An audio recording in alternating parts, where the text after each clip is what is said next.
Huku maandalizi ya kuadhimisha mahafali yakiendelea, usimamizi wa taasisi ya kitaifa ya Michuki umetoa hakikisho kuwa hafla hiyo itakuwa ya kipekee kwa sababu ni hafla ya kwanza ya mahafali toka taasisi pandishwe hadhi Februari 14 mwaka huu, kutoka taasisi ya mafunzo ya kiufundi hadi taasisi ya kitaifa ya juu ya mafunzo ya kiufundi.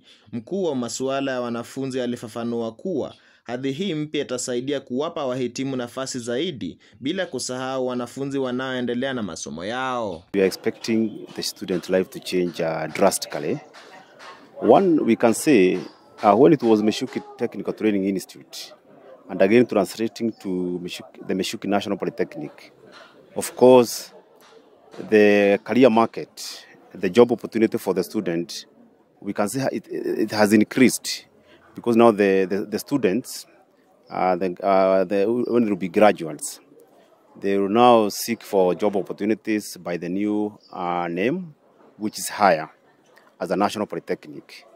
But we are expecting the student life to change because as a national polytechnic, the government will pump a lot of resources for academics and for student welfare support. Naibu wa Rais Profesa Kithure Kindiki anatarajiwa kuhudhuria hafla hiyo pamoja na viongozi wengine ili kuitawaza kamili taasisi hii kama ya kitaifa. Pia anatarajiwa kuzindua miradi mingine katika taasisi hii ili kuwezesha kuendelesha shughuli zake ipasavyo. Getting the status of a national polytechnic means that we will be able to operate in the whole country and beyond. And as well, the National Polytechnic is now become one of the state department, which is autonomous, and is now we are not going to have the Board of Governors, but we are going to have the National Polytechnic Council, which will oversee the operation of the National Polytechnic.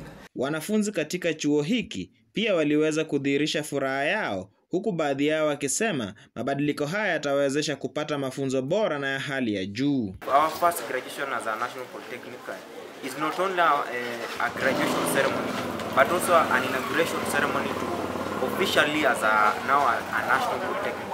And this one will facilitate for us, we as a Michuki National Polytechnic. It is creating opportunities and also enlarging chances. Nafasi hii mpya ya taasisi imeleta mwanga katika kuleta msaada wa wafadhili zaidi na ongezeko la mgao wa kifedha wa serikali ili kuwezesha taasisi kukidhi ongezeko la wanafunzi ambao wanatarajia kujiunga na taasisi hii siku za hivi karibuni. Since we are now a national polytechnic, we are going to be receiving funding directly from the treasury. Previously we used to receive money from the Ministry of Education, but now we have funding from the treasury.